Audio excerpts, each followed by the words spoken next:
I want to talk about a subject I talk about quite a bit. I'm going to hit it again here. I just had a great conversation with Edith from California. And Edith suffers from hypertrophic cardiomyopathy. That is the 40% block in my heart. That is what I have. She also has the same thing in her heart. And it has recently started causing her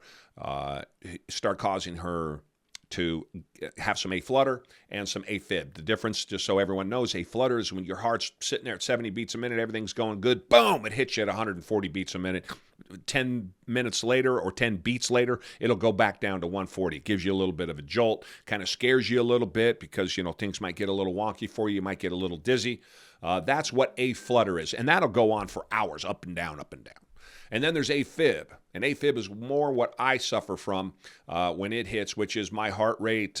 I was in the hospital, one of the myriad times I've been in the hospital, at 245 beats a minute for 17 hours, right? It'll go on for days at sometimes, at 140, 150 beats a minute, and it just doesn't stop, and they fill you full of drugs, and they do all these things to try to get it to slow down. They hit your heart and try to get it to slow down. Here's what I want to say, talking to Edith last night, is she can't get out and exercise because she's scared of the heart and the AFib hitting. And I said to her that I am healthy because of what I'm healthy, and I've got my AFib under control, and I've got my hypertrophic cardiomyopathy under control.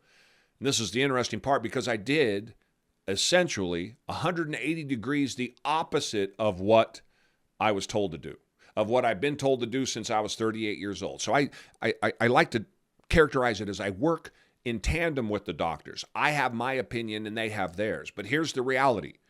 I eat nothing but protein and fat. 100%, 180 degrees opposite of what the doctors tell me to do. I exercise, I run strenuously, 180 degrees of what the doctors tell me I should be able to do. I lift constantly and heavy, 180 degrees.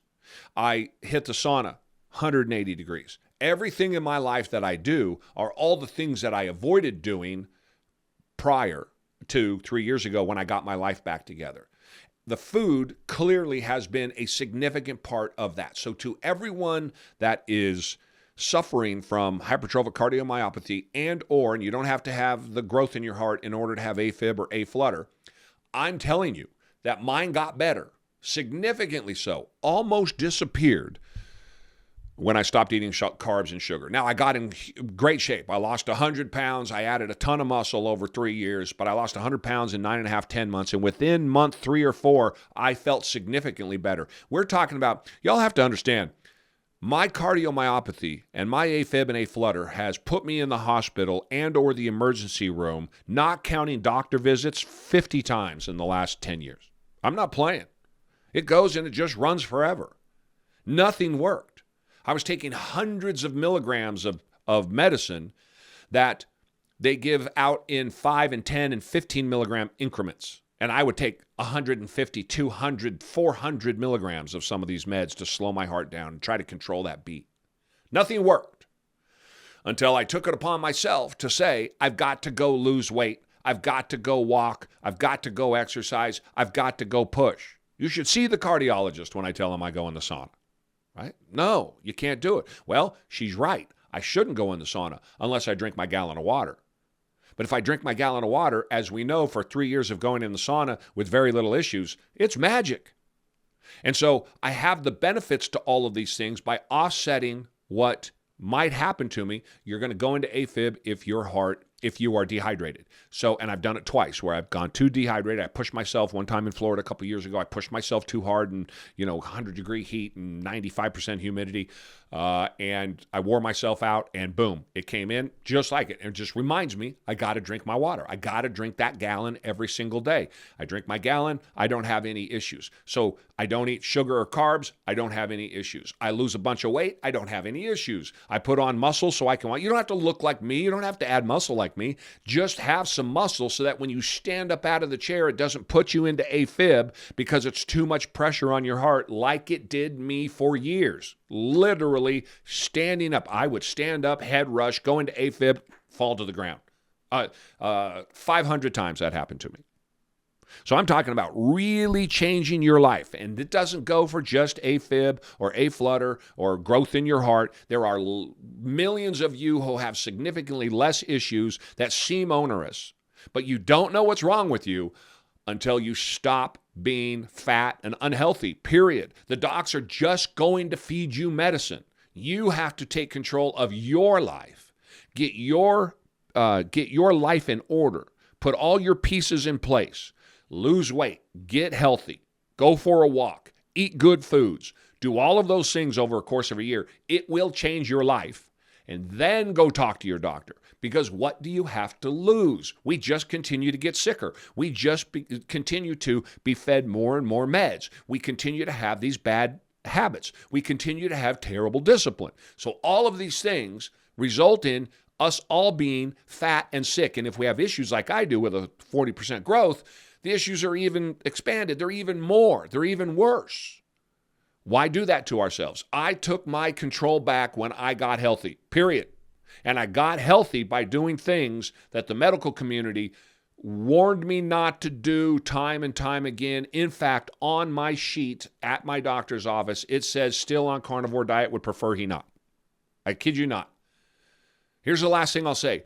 The docs have told me on multiple occasions, these are electrophysiologists and cardiologists, I've talked about this before, that if they had more patients like me, they would have less patients.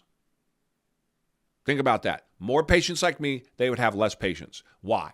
Why would they say that? Because as they've told me themselves, no one ever does what I did. No one ever does what I continue to do.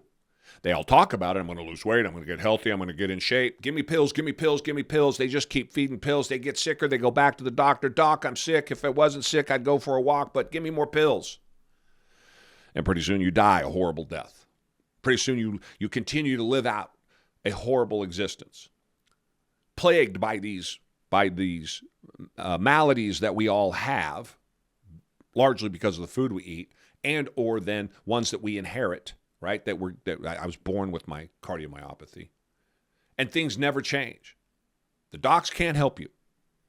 And I'm not anti-doctor. I do all of these things with my doctor's help. But it's my idea. It's my opinion. I do what I want. I take their information. I bring it in. I take information from other places and I bring it in and I put it to work. So much so, though, the same docs who tell me they wish I didn't are the same ones who tell me if they had more patients like me, they'd have a lot less patients. They don't know how to treat me because no one's ever done under their care what I've done. And I would be hard-pressed, I think, to find anybody with as many sicknesses as I have, as many issues as I have, that turn their life around. And I owe it all to, I believe, cutting out sugar and carbs. I'm not saying carbs are bad for you. I'm saying cutting out sugar and carbs because it would light up my system and it would put me into AFib. It would cause me that kind of distress because metabolically, the way that it worked. Zero science behind that. None whatsoever. Just me and my opinion dealing with AFib and A-flutter and hypertrophic cardiomyopathy, probably as bad as anybody you'll ever hear of. Case in point, 50 visits to the emergency room and or admitted to the hospital over the last 10 years. So if I can in any way incentivize or inspire or get you guys to understand that everything that's wrong with you is because of what you eat and that you don't exercise, and that you have to fix those two things. And every visit to the doctor is not going to help any of that. And every pill you put in your mouth is going to continue to degenerate an already accelerating diseased health perspective.